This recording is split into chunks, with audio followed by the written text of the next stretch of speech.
I often wonder, why this place?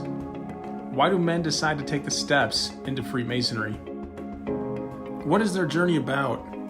And what will it take for us to secure the future? I recently sat down with some longtime members of Cheyenne Lodge Number 1 to learn about their experiences and travels throughout their Masonic careers. And while I can't say what I learned surprised me, it reinforced what I know to be true about Freemasonry. I learned the discovery of Freemasonry comes in different forms. My family's been involved in Masonry for over 100 years, and my grandfather was in it back in Birmingham, Alabama, and my mother was a 50-year Eastern Star member. My great-grandfather was a Mason. In fact, he was a Grand Master here in Wyoming, and he was also a 33rd degree Mason. All his sons, my grandfather and his brothers, became Masons. I was working for the sheriff's office, and two of the guys I worked with for a number of years, Bob Jacobs, Dana Anderson, they were going through the degrees at that point, and sounded interesting. My father was in the line of number 1, and he was anxious for me to become a Freemason. And I was putting it off because I just graduated from law school and I was just starting to practice, and I didn't feel like I had the time, but I found the time, like we all have to do. And while they may not have been Masons yet, they had an understanding of what it was to be a Mason. And we went down to visit my wife's half-brother. We'd never met him before, and got to talking to him, and I just happened to notice his ring.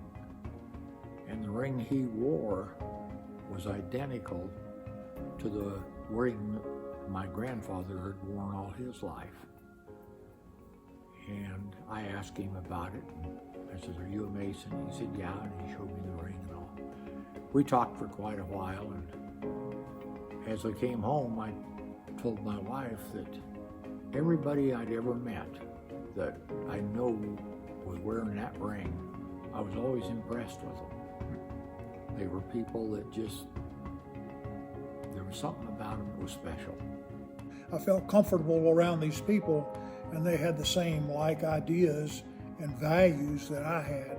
These were all good men, upstanding men, men that I really looked up to, and they were all Masons. And their interest in Freemasonry led them to Cheyenne Lodge Number 1, where they became members. I was so impressed with the ritual. I found it so meaningful. A continual learning. There was no, gosh, I've got everything now. I can go, oh, just there's something else here. There's something else there. The continual learning through the first few years, where I just started to figure out what I was doing with it. You know, where is this going to take me? I attended meeting and I started listening to these men and seeing how they did the work. And it was done beautifully. What I remember the most about entering the lodge, well, first of all, going through the degree work, you don't know what's going on. And then even after the 3rd degree and sitting in lodge, I still didn't know what was going on. So it was an experience for me, an enjoyable experience, to sit in Lodge 1 and watch the lectures, watching the degree work, the interaction among the brothers, and exactly the order in which things took place in the lodge. So that's something I had to learn, and you learn that by sitting in the lodge and just observing. And they shared stories about brotherhood. You come into the lodge being angry about something that's happened, or mad or something didn't go your way. But for some reason, for me, when I leave, it just doesn't matter anymore. I mean, it wasn't that important to begin with, but maybe I didn't see it.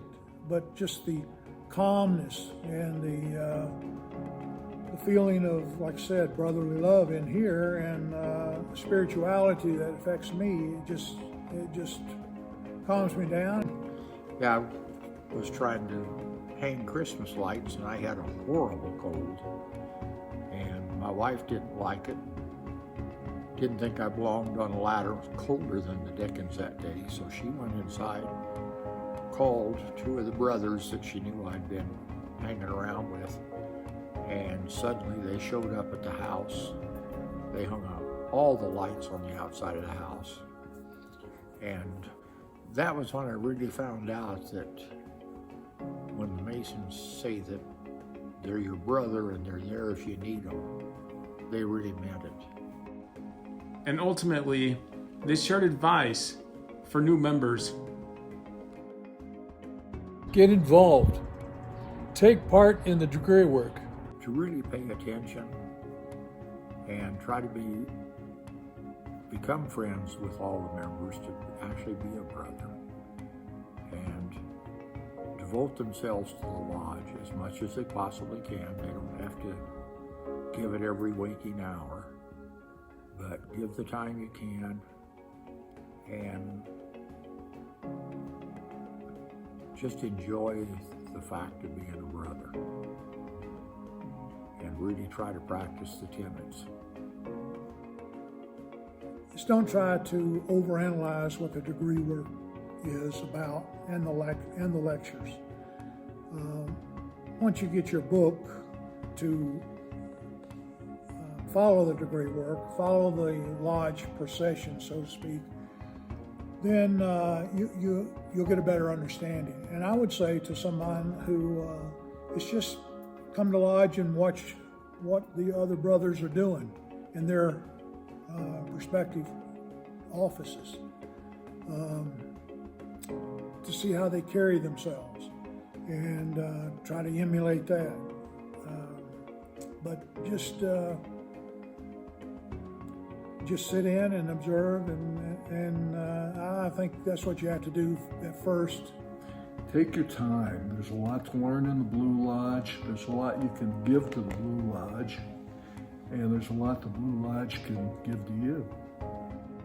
If we all work together and take care of one another, then we stand as men united in trying to better ourselves, better our community, and better our lodge.